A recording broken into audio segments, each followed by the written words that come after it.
नमस्कार दोस्तों, आशा कर रहे हैं कि आपकी तैयारी बेहतरीन चल रही होगी और साथ साथ आप स्वस्थ भी होंगे। जैसे कि हमारा जो करंट अफेयर का डेली सीरीज चलता है, today is 13th of May और आज का जो इम्पोर्टेंट हॉट टॉपिक है करंट अफेयर्स में, जिसमें आपका फर्स्ट नाम Shanghai Cooperation Organisation startup forum 2023, इसके साथ साथ आपका गंगा एक्सप्रेसवे जो काफ़ी न्यूज़ पे है। देन इसके बाद तीसरे नंबर पे मेंस वर्ल्ड बॉक्सिंग चैंपियनशिप्स, इसके साथ सक्षम्स, ये एक इम्पॉर्टेंट प्रोग्राम है LMIS, इसके बारे में भी डिस्कस किया जाएगा। और पांचवा नंबर पे आपका पोषण भी और पढ़ाई भी। सो ओवरऑल करंट अफेयर का जो सीरीज है या सेशन है वो आपके UPSC सिविल सर्विसेज एग्जामिनेशन में काफ़ी महत्वपूर्ण है, काफ़ी इंपॉर्टेंट है। और एक सेशन मेरा और भी आएगा कि इंडियन एक्सप्रेस को कैसे रीड किया जाए और साथ साथ द हिंदू को कैसे पढ़ा जाए। और इसके बाद अगर आप करंट अफेयर्स की पढ़ाई कर रहे हैं तो उसको जनरल स्टडीज से कैसे आप रिलेट कर पाए ताकि आपके एग्जामिनेशन में हेल्प हो पाए। सो आइए बढ़ते हैं फर्स्ट करंट अफेयर की तरफ, जिसमें आपका शंघाई कोऑपरेशन ऑर्गेनाइजेशन है। बिल्कुल स्ट्रक्चर्ड वे में पढ़ेंगे, टू दी पॉइंट पढ़ेंगे और क्या क्या इंपॉर्टेंट होता है आपके एग्जामिनेशन में, उन चीज़ों को जो है अच्छे से समझेंगे। देखिए, फर्स्ट ऑफ ऑल अभी रिसेंट में क्या हुआ कि शंघाई कोऑपरेशन ऑर्गेनाइजेशन का स्टार्टअप फोरम एक इनिशिएटिव है, ये रिमेंबर रखिएगा। और शंघाई कोऑपरेशन ऑर्गेनाइजेशन क्या है? एक इंटर गवर्नमेंटल ऑर्गेनाइजेशन है जिसमें डिफरेंट जो कंट्रीज है वो मेंबर है। अब सवाल ये है कि ये जो स्टार्टअप फोरम इनिशिएटिव है, इसका जो प्रोग्राम है ये कहाँ पे कंडक्ट हुआ, यानी कि ऑर्गेनाइज्ड कहाँ पे हुआ, पहला पॉइंट। ये आखिर न्यूज़ पे क्यों है, फर्स्ट पॉइंट।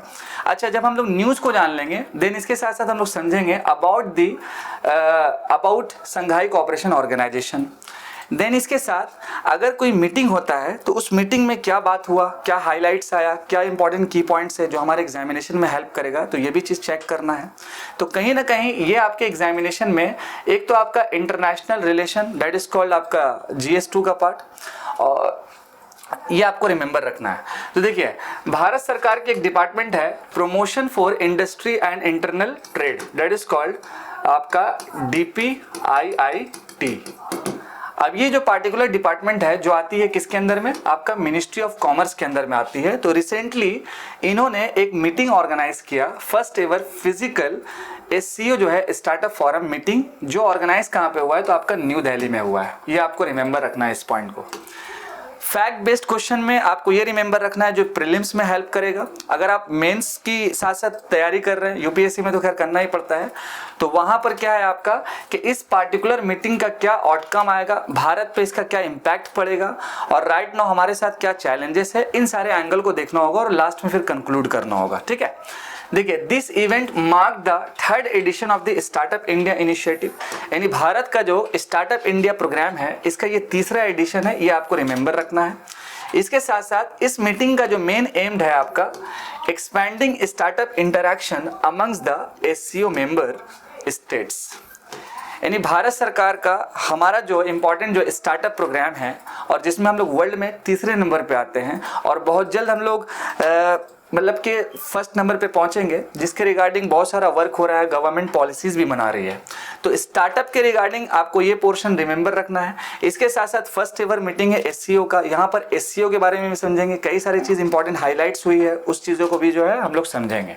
ठीक है, देखिए, फर्स्ट ऑफ ऑल अगर हम बात करेंगे शंघाई कोऑपरेशन ऑर्गेनाइजेशंस के बारे में, तो नॉर्मली ये जो ऑर्गेनाइजेशन है जिसमें कुछ जो मेंबर स्टेट्स है जो आपका परमानेंट मेंबर स्टेट्स हैं, कुछ ऐसे स्टेट्स हैं जो इनको ऑब्जर्वर स्टेट्स है, कुछ ऐसे हैं जो डायलॉग पार्टनर है और कुछ ऐसे हैं जो आपका गेस्ट अटेंडेंस है, जिनको एज ए गेस्ट जो है बुलाया जाता है। अब अगर हम बात करें शंघाई कोऑपरेशन ऑर्गेनाइजेशन के बारे में कुछ इंपॉर्टेंट पॉइंट्स को, तो फर्स्ट ऑफ ऑल ये एक permanent intergovernmental international organisation है। देखिए, इंटर गवर्नमेंटल का मीनिंग ये होता है कि एक देश, जैसे मान लीजिए भारत है और इसमें मान लीजिए कि पाकिस्तान है, तो भारत और पाकिस्तान इस पार्टिकुलर ऑर्गेनाइजेशन का जो है मेंबर है, दैट इज कॉल्ड, एक भारत की सरकार एक पाकिस्तान की सरकार इस ऑर्गेनाइजेशन में मेंबर है, that is called inter governmental मतलब कि आपका ऑर्गेनाइजेशन जिसको कहा जाता है। दूसरी बात, इस पार्टिकुलर SCO का जो एस्टैब्लिशमेंट हुआ था 2001 में हुआ था और इसका जो ऑपरेशनलाइज्ड हुआ था ये आपका 2003 में हुआ था, ये पॉइंट भी आपको रिमेंबर रखना है। अच्छा, अभी राइट नाउ जितने भी मेंबर है, इससे पहले शंघाई 5 का कॉन्सेप्ट था, शंघाई 5 जिसमें टोटल 5 मेंबर थे और राइट नाउ टोटल जो है आपका लगभग 9th मेंबर है। और अभी प्रेजेंट यानी लेटेस्ट में जो मेंबर बना है वो आपका ईरान, जो 2021 में बना है सितंबर के मंथ में। ठीक है, तो आइए बढ़ते हैं आगे कि ये पार्टिकुलर जो ऑर्गेनाइजेशन है इसका नॉर्मल एम क्या है, क्या करता है ये। देखिए फर्स्ट ऑफ ऑल इसका जो एम है ये मेंटेन करता है peace, security, stability in the Eurasian region. यानी कि ये जो यूरेशियन रीजन है इसमें पीस, सिक्योरिटी और इसके साथ साथ आपका स्टेबिलिटी ये कंप्लीट मेंटेन करने का काम है। और इसमें कई सारे जो अलग अलग मेंबर है तो वो अपना योगदान भी करती है, अपना काम भी करती है। इसके साथ एससीओ जो है कंसिस्ट 9 मेंबर स्टेट्स, ये पॉइंट आपको फैक्ट रिमेंबर रखना है। And seen as a counterweight to NATO, counterweight to NATO, यहाँ पर North Atlantic Treaty Organisation which is also important organisation. अच्छा, सेकेंड पॉइंट, एससीओ का जो ऑफिशियल लैंग्वेजेस है वो आपका रशिया और चाइनीज है। इसके साथ साथ एससीओ का जो ओरिजिन हुआ can be traced back to the Shanghai 5, जो मैंने पहले आपको बताया इस पॉइंट पे, जो फॉर्म्ड हुआ था 1996 में। और उस वक्त संघाई 5 में जो ऑर्गेनाइजेशन थी, मतलब जो कंट्री मेंबर थी, जिसमें आपका कजाकिस्तान, देन आपका चाइना, किर्गिस्तान, रशिया और ताजिकिस्तान, मतलब ऐसा मान के चलिए ये आपका सेंट्रल एशिया का पार्ट, ये आपका सेंट्रल एशिया, ये आपका सेंट्रल एशिया और इसके साथ साथ दो और आपका, एक चाइना और दूसरा आपका रशिया। और अभी आप जानते हैं आपका कि रशिया और चाइना का जो रिलेशनशिप है वो काफ़ी गहरा बन रहा है, जिससे जो है यूनाइटेड स्टेट्स ऑफ अमेरिका को जो है दर्द हो रहा है। तो इसके रिगार्डिंग साल 2021 में एक इनिशिएटिव था जिसका नाम है आपका I2U2। तो इसको लेकर के भी बातचीत चल रहा है। I2U2 का मतलब हो गया इंडिया और इजराइल, और U2 का मतलब हो गया यूनाइटेड स्टेट्स ऑफ अमेरिका और साथ साथ आपका यूनाइटेड अरब एमिरेट्स। ठीक है, तो आइए बढ़ते हैं इधर हम लोग अपना। देखिए जैसे ही संघाई 5 था पहले, after Uzbekistan joined in 2001 it became the SCO, यानी जैसे ही उज्बेकिस्तान ज्वाइन किया तो ये बन गया आपका क्या, एससीओ। भारत और पाकिस्तान इसको ज्वाइन कब किया है, तो साल 2017 में ज्वाइन किया है। और ईरान जो है अभी इसका परमानेंट मेंबर है, जो अभी लेटेस्ट में बना है, ये रिमेंबर आपको रखना है, इन 2023। तो ओवरऑल ये कुछ इंपॉर्टेंट इंफॉर्मेशंस था रिगार्डिंग संघाई कोऑपरेशन ऑर्गेनाइजेशन को लेकर के। एक और इंपॉर्टेंट पॉइंट, अभी रिसेंट 4 या 5 मई को इसका एक मीटिंग हुआ था गोवा में, जिसमें पाकिस्तान के जो मिनिस्टर है बिलावल भुट्टो को भी बुलाया गया था इस मीटिंग में अटेंड करने के लिए। लेकिन ये जो स्पेशल मीटिंग है ये स्टार्टअप को लेकर के है, जिसमें भारत की स्टार्टअप जो है वो एक्सपैंड करेगी, वो आगे बढ़ेगी और इसके रिगार्डिंग जो है काम किया जा रहा है अच्छे तरीके से, जिसमें ये सारे मेंबर लोग आएंगे। अब आप देख लीजिए कुछ इंपॉर्टेंट मेंबर है, जैसे आपका China, Kazakhstan, Kyrgyzstan, Russia, Tajikistan, Uzbekistan, Pakistan, India. अब ये जो दोनों मेंबर है इस ऑर्गेनाइजेशन को ज्वाइन कब की है, तो साल 2017 में ज्वाइन किया है।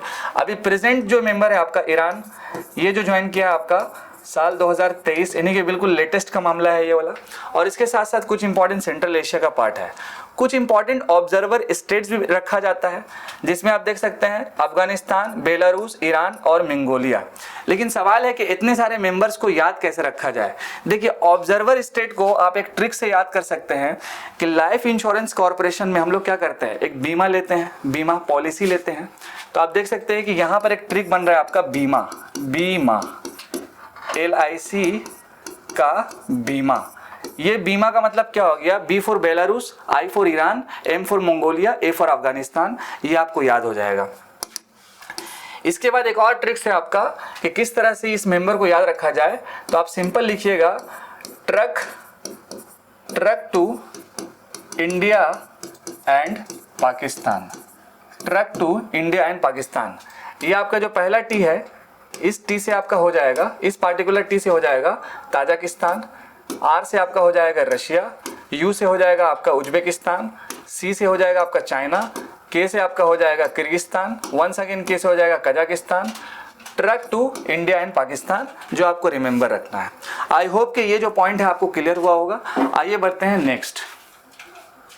नेक्स्ट आपका जो इंपॉर्टेंट है गंगा एक्सप्रेसवे के रिगार्डिंग बात है, और ये भी काफ़ी न्यूज़ पे है। रिसेंटली अभी क्या हुआ कि उत्तर प्रदेश की गवर्नमेंट ने ये एम किया है कि 594 किलोमीटर जो गंगा एक्सप्रेसवे है, जो आपका नेशनल हाईवे 334 पे आती है। देखिए आपको नेशनल हाईवे जब भी दिखेगा तो इसके रिगार्डिंग आपको रिमेंबर रखना है कि ये जो नेशनल हाईवे, इसके आसपास कोई नेशनल पार्क है कि नहीं है। उसके साथ साथ अगर हम नेशनल पार्क की बात करेंगे तो आपको रिवर थोड़ा सा ध्यान में रखना है। अगर हम रिवर पे आ जाएंगे तो थोड़ा डैम देख लेना है, और अगर हम डैम पे आ जाएंगे तो थोड़ा डैम के ऊपर कोई प्रोजेक्ट होगा तो वो भी देख लीजिएगा, जो काफ़ी इंपॉर्टेंट है। अब अगर हम बात करें गंगा एक्सप्रेस वे का, तो ये आपका वंस अगेन यूपीएससी में जीएस2 और गवर्नेंस के पार्ट में आ जाता है। तो अभी रिसेंट उत्तर प्रदेश की जो सरकार है, इन्होंने एम किया है कि 594 किलोमीटर जो गंगा एक्सप्रेस वे है उसको और क्या करना है, आपको कंप्लीट करना है। तो फर्स्ट ऑफ ऑल ये भारत का जो है सबसे लार्जेस्ट एक्सप्रेसवे प्रोजेक्ट है, ये आपको रिमेंबर रखना है। अच्छा, ये आपका एक्सप्रेसवे जो प्रोजेक्ट है तो ये आपका कहाँ पे आ जाएगा, ministry of road and transport, यानी नितिन गडकरी साहब। 22 दिसंबर 2024 यहाँ तक कंप्लीट हो जाएगा। A year ahead of schedule, the early completion is intended to ensure that the expressway is open to the public before the next Mahakumbh Mela. और आपको जैसे मालूम है कि ये जो कुंभ मेला होता है, बात कहा गया है कि ये जो गंगा एक्सप्रेसवे का जो प्रोजेक्ट है, ये कुंभ मेला जो होने वाला है उससे पहले ये कंप्लीट हो जाएगा। लगभग आपका साल 2025 में जो कुंभ मेला होने वाला है उससे पहले साल 2024 में ये गंगा एक्सप्रेसवे जो है कंप्लीट हो जाएगा। अब ये गंगा एक्सप्रेसवे किसका प्रोजेक्ट है, तो यूपी सरकार का है, ये रिमेंबर रखिएगा। इसमें इन्वॉल्वमेंट कौन है वो रिमेंबर रखिएगा। कंप्लीशन का डेट कब है ये इंपॉर्टेंट है, और कितने किलोमीटर का है वो इंपॉर्टेंट, और national highway 334 which is very important. और यहां से national park, then river, then dam, उसके बाद प्रोजेक्ट। इसके साथ साथ कुछ इंपॉर्टेंट गंगा एक्सप्रेसवे का ये आपका सीन है जिसको आप देख सकते हैं कि ये एक्सप्रेसवे कैसे कैसे आपका चलेगा। तो फर्स्ट ऑफ ऑल अगर हम बात करें, अगर हम शुरू करेंगे आपका मेरठ के आसपास एक जगह है हापुड़। अगर हम यहाँ से आएंगे तो ये जो पोर्शन है आपका लगभग ऐसे ऐसे चलते चलते यहाँ तक चला जाएगा और हम यहाँ पर Prayagraj, that is called Allahabad, पहुँच जाएंगे। तो ये काफ़ी लंबा एक्सप्रेसवे है जिसका सिंपल कहानी यहाँ लिखा हुआ है, मेरठ से लेकर के प्रयागराज। ठीक है। दूसरा जो पॉइंट इंपॉर्टेंट है, the Ganga expressway significant expressway project in Uttar Pradesh. और सबसे इंपॉर्टेंट क्या है कि इसमें उत्तर प्रदेश सरकार और साथ साथ प्राइवेट प्लेयर को भी इन्वॉल्वमेंट होगा, और इसी मतलब के डायलॉग को या मॉडल को हम लोग बोलते हैं पब्लिक प्राइवेट पार्टनरशिप मॉडल। मतलब एक होगी हमारी गवर्नमेंट ऑफ उत्तर प्रदेश और साथ साथ कोई प्राइवेट प्लेयर। जैसे एक और मॉडल होता है आपका बीओटी मॉडल। बीओटी मॉडल में क्या होता है कि build operate and transfer, build operate and transfer, यानी कि बिल्ड कीजिए, ऑपरेट कीजिए और फिर फाइनली इसको ट्रांसफर करवा दीजिए। अच्छा, इसके साथ साथ Adani enterprises and IRB infrastructure developer as the project developer, यानी कि इस गंगा एक्सप्रेसवे का प्रोजेक्टर डेवलप कौन करेगा, तो आपका अडानी इंटरप्राइज और IRB infrastructure. The expressway divided into 4 section, यानी इस एक्सप्रेसवे को 4 सेक्शन में जो है डिवाइड किया गया है। इसके साथ साथ ये कनेक्ट करेगी मेरठ से प्रयागराज, दैट इज कॉल्ड आपका यहाँ से लेकर के ये कनेक्शन होगा आपका, पासिंग थ्रू द 12 डिस्ट्रिक्ट्स, और it is estimated to cost 36,000 crore.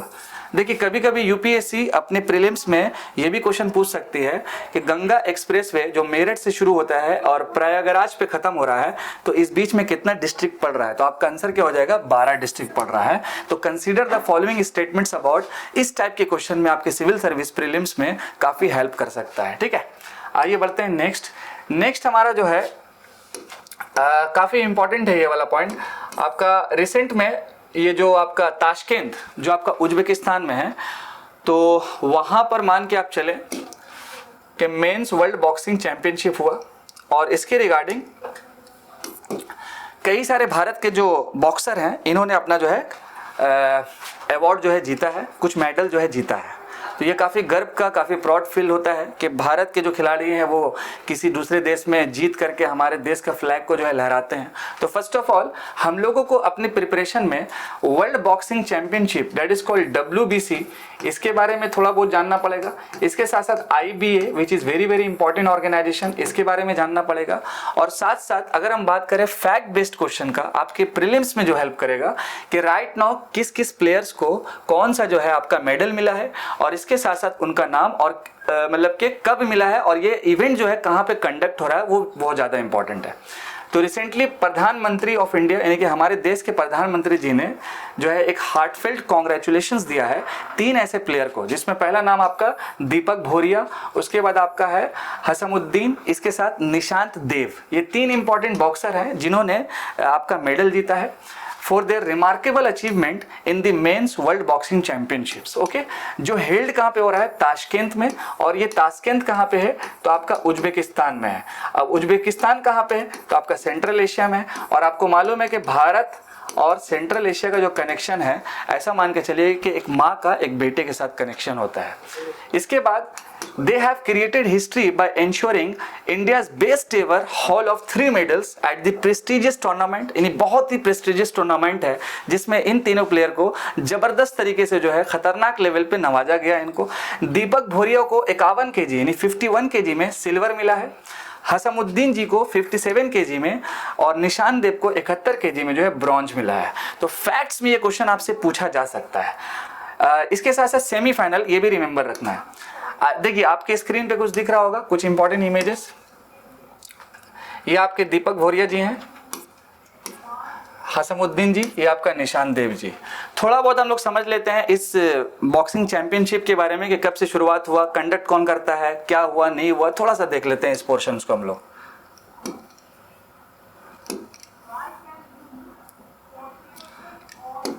So first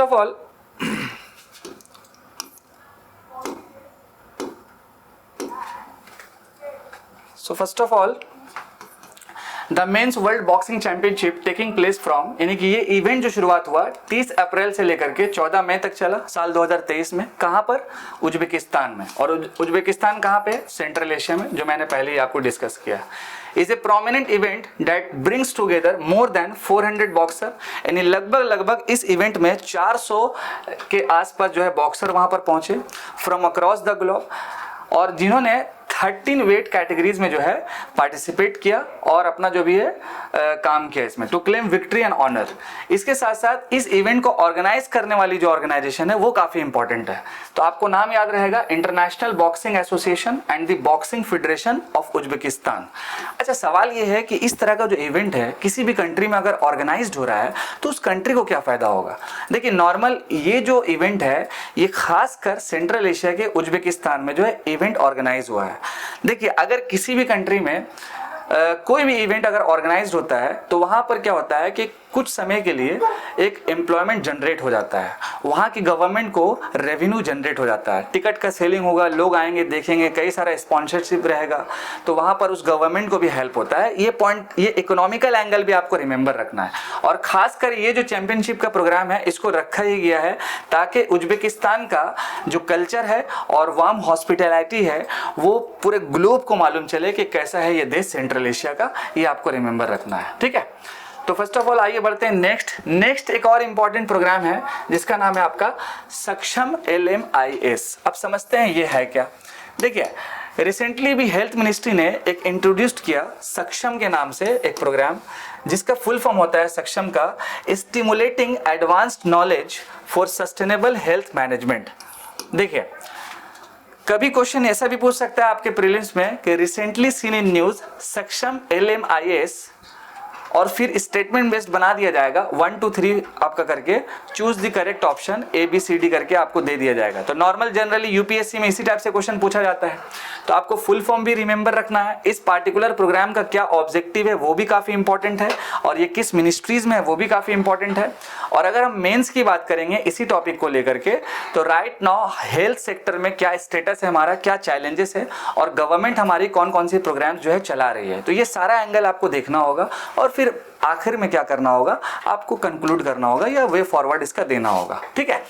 तो फर्स्ट ऑफ ऑल LMIS का अगर हम बात करेंगे तो लर्निंग मैनेजमेंट इंफॉर्मेशन सिस्टम, ये रिमेंबर रखना है, जो आपका आती है किसके अंदर में, ministry of health and family welfare में। और इसके करंट मिनिस्टर कौन है ये आप कमेंट सेक्शन में जरूर बताइएगा। थोड़ा सा बात कर लेते हैं सक्षम के ऊपर में। Saksham serve as a comprehensive digital learning platform for offering online training and medical education. देखिए अब ये जो सक्षम नाम का पोर्टल है जो लॉन्च किया गया है ministry of health and family welfare की तरफ से, यानी कि ऐसे बच्चे जो मेडिकल के लिए पढ़ रहे हैं या फिर मान लीजिए उसका ट्रेनिंग ले रहे हैं, तो उसके रिगार्डिंग सक्षम नाम का पोर्टल क्या करेगा कि डिजिटल उन लोगों को लर्न करवाएगा, पढ़ाएगा, ट्रेनिंग देगा और उसको मेडिकल एजुकेशन जो है प्रोवाइड करेगा। तो काफ़ी अच्छा प्रोग्राम है हमारे हेल्थ मिनिस्ट्री का, हमारे भारत सरकार का। To all health care professional across the country, यानी भारत के जितने भी हेल्थ केयर प्रोफेशनल है, मतलब छोटे से लेके बड़े तक सारे लोगों को ट्रेनिंग प्लस एजुकेशन ये सक्षम पोर्टल पे दिया जाएगा। काफ़ी बेहतरीन कदम है ये हमारे भारत सरकार का। इसके साथ साथ अगर हम बात करें कि इस पार्टिकुलर पोर्टल को डेवलप कौन किया है, तो आपका आंसर हो जाएगा national institute of health and family welfare. ठीक है, national institute of health and family welfare. अगर बात करें इस पार्टिकुलर प्रोग्राम का ऑब्जेक्टिव क्या है, तो फर्स्ट ऑफ ऑल इस पार्टिकुलर प्रोग्राम का जो मेन ऑब्जेक्टिव है, to ensure inclusive capacity building among health professionals. पहला तो है कि जितने भी हेल्थ प्रोफेशनल हमारे देश में है, उनका कैपेसिटी जो बिल्डिंग है, उनका जो भरोसा है, उनका जो टैलेंट है, उनको कोऑपरेट करके आगे निकालना, उनको एक आश्वासन देना कि आप कर सकते हैं, और वो करते भी हैं। ठीक है, तो फर्स्ट ऑफ ऑल ये पहला कैपेसिटी बिल्डिंग का जो मामला है ये रिमेंबर रखिएगा। Ranging from those working in rural and remote primary health centres. जैसे आपको मालूम है कि हमारा जो हेल्थ का स्ट्रक्चर है, एक तो होता है primary health care, then secondary health care, then आपका फिर आगे बढ़ेंगे तो टर्शियरी की तरफ चला जाता है। ठीक है, तो गांव से लेकर के शहर तक ये सारा जो कंप्लीट सिस्टम है उसको स्ट्रांग बनाना, जितने भी हेल्थ प्रोफेशनल है उनके कैपेसिटी बिल्डिंग को स्ट्रांग बनाना, ये हमारे भारत सरकार का मेन एम है इस पार्टिकुलर प्रोग्राम्स में, ये रिमेंबर रखना है। नेक्स्ट हमारा जो है एक और इम्पॉर्टेंट, पोषण भी और पढ़ाई भी। अच्छा, इसको हम लोग थोड़ा जोड़ देंगे आपका न्यू एजुकेशन पॉलिसी से। ठीक है, न्यू एजुकेशन पॉलिसी से रिसेंट में भी क्या हुआ कि हमारे भारत की union minister women and child development ने इंट्रोड्यूस्ड किया एक इम्पॉर्टेंट फ्लैगशिप प्रोग्राम जिसका नाम है पोषण भी और पढ़ाई भी। आपको मालूम है कि हमारे देश के कई सारे स्कूल में मिड डे मील स्कीम चलता है ना। मिड डे मील स्कीम चलाने का मेन रीज़न ये है कि ऐसे बच्चे जो बेचारे गरीब हैं और उनको मतलब के पढ़ने के साथ साथ जो है खाना भी प्रोवाइड मतलब कि किया जाता है। मिड डे मील स्कीम का प्रोग्राम चलाने का मेन मकसद एक और है कि हमारे स्कूल के सिस्टम में, चाहे वो प्राइमरी लेवल हो या फिर उससे मतलब के अपर प्राइमरी लेवल बोल सकते हैं, तो वहाँ पर बच्चों का रिप्रेजेंटेशन बढ़े। इसीलिए ये mid day meal scheme programme जो है चलाया जाता है, ताकि बच्चे लोग आएँ स्कूल में पढ़ें और साथ साथ उसको खाना भी मिलता है नॉर्मल। तो अब यहाँ पर आप देख सकते हैं कि ये जो प्रोग्राम चलाया जा रहा है which will focus on, main जो इसका फोकस है अर्ली चाइल्डहुड केयर और एजुकेशन। कहाँ पे? जहाँ जो आंगनवाड़ी है अक्रॉस द कंट्री। अब सवाल ये है कि ये आंगनवाड़ी होता क्या है, पहला पॉइंट, क्योंकि ये जो प्रोग्राम है नॉर्मल ये आंगनवाड़ी के लिए ही निकाला गया है स्पेशली। ठीक है, चाइल्डहुड केयर के लिए और साथ साथ उनके एजुकेशन के लिए निकाला गया है। तो थोड़ा सा हम लोग बात कर लेते हैं आंगनवाड़ी के बारे में। आंगनवाड़ी क्या है? एक टाइप का रूरल चाइल्ड केयर सेंटर है। देखिए, रूरल चाइल्ड केयर सेंटर है हमारे भारत का, जो इस्टेब्लिश्ड हुआ था ICDS के पार्ट के साथ। अब ICDS होता क्या है? तो integrated child development services programme होता है। इसके साथ ही आंगनवाड़ी जो है इसको इस्टेब्लिश किया गया था। इसमें नॉर्मल क्या है कि इस पार्टिकुलर सेंटर में जो नॉर्मल आपको कुछ छोटे शहर में कुछ गांव में आपको दिखेगा, और वहाँ पर बच्चों का केयरिंग होता है, उनका पढ़ाई किया जाता है, और साथ साथ अब जो है वहाँ पर खाना भी आपको अच्छे टाइप का मिलेगा। ये पॉइंट रिमेंबर रखना है, जो राइट नाउ हमारे भारत सरकार यानी कि मिनिस्ट्री ऑफ चाइल्ड और वुमेन डेवलपमेंट का ये प्रोग्राम है। आंगनवाड़ी एक्चुअल में करती क्या है? तो देखिए, इनका जो रोल है providing basic health care, nutrition and early child education to children below the age of 6। और आपको मालूम है कि हमारे देश में जो राइट टू एजुकेशन है वो एक फंडामेंटल राइट्स है। इसको कनेक्ट कीजिएगा 21A जो हमारा फंडामेंटल राइट्स का पार्ट है, 86th अमेंडमेंट्स के थ्रू इसको जोड़ा गया था। ठीक है, the term anganwadi translates to courtyard shelter, ये भी पॉइंट रिमेंबर रखिएगा। अच्छा, एक और बात, पोषण टू .0 ये भी मिशन जो है भारत सरकार ने लॉन्च किया है। अच्छा, इस मिशन को जो लॉन्च किया है भारत सरकार ने, तो under the new education policy के अंदर जो है इन्होंने लॉन्च किया है। ठीक है, नेक्स्ट हम इसी में कुछ पॉइंट जान लेते हैं कि what are the major highlights of the programme. देखिए, फर्स्ट ऑफ ऑल क्या है इस प्रोग्राम में, पोषण भी और आपका पढ़ाई भी, तो लगभग 600 करोड़ रुपए जो है दिया गया है। पहला पॉइंट आपको रिमेंबर रखना है, मिनिस्ट्री ने दिया है। उसके साथ साथ आपका आंगनवाड़ी जो वर्कर होती है उनको ट्रेनिंग भी प्रोवाइड किया जाएगा। किसके तरफ से? तो national institute of public cooperation and child development की तरफ से। अगर हम बात करेंगे क्या ऑब्जेक्टिव है इस पार्टिकुलर प्रोग्राम का, तो transform anganwadi centre into not just nutrition hub but also education imparting centre. देखिए, मेन मकसद तो इसका न्यूट्रिशन हब क्या था, चाइल्डहुड केयर का था, उनके न्यूट्रिशन का केयर का था, लेकिन अब जो है इनको और आगे बढ़ा करके जो है एजुकेशन इम्पार्टिंग सेंटर्स भी बनाया जा रहा है। इसके साथ साथ ये प्रोग्राम जो है बिल्कुल प्रायोरिटाइज है education in the mother tongue. Aligning with the principles of the new education policy, इस पॉइंट को रिमेंबर रखना है, जो हमारे भारत में साल 2020 या 21 के आसपास जो है ये आया था new education policy. Okay, through the changes introduced by the पोषण भी और पढ़ाई भी, every child would be provided with at least 2 hours of high quality pre school instruction daily. ये पॉइंट भी रिमेंबर रखना है। तो आशा कर रहे हैं कि हमारा आज का जो सेशन करंट अफेयर्स के रिगार्डिंग है, जिसमें मैंने आपके साथ 13 मई का टॉप 5 करंट अफेयर डिस्कस किया, ऐसे बहुत सारा और भी करंट अफेयर है, जैसे अभी दिल्ली के सीएम और एलजी के रिगार्डिंग जो सुप्रीम कोर्ट का एक फैसला आया, जिसमें दिल्ली सरकार को कई सारा पावर दिया गया। इटली का एक न्यूज़ है वर्ल्ड न्यूज़ पे, जिसमें आपका पास्ता का न्यूज़ चल रहा है, तो उससे बहुत सारा कनेक्शन बन सकता है। इधर पाकिस्तान वाला इमरान खान का इशू चल रहा है, इधर पोखरान का जो है 25th एनिवर्सरी हो गया है। तो ऐसे कई सारा जो न्यूज़ है वो चलते रहता है। आपको क्या करना है कि इस न्यूज़ को अपने जीएस से कनेक्ट करना है, सेग्रीगेट आंसर बनाना है, ताकि उसका प्रीलिम्स में साथ साथ मेंस में भी हेल्प हो पाए। थैंक यू सो मच हमारे सेशन से जुड़े हुए रहने के लिए, और आशा कर रहे हैं कि आप बेहतरीन से रहें, बेहतरीन पढ़ें, और उम्मीद करते हैं कि आगे भी हम लोग अच्छा कंटेंट्स आपको देंगे। बस हमारे साथ आप जुड़े हुए रहिए। Thank you so much. जय हिंद।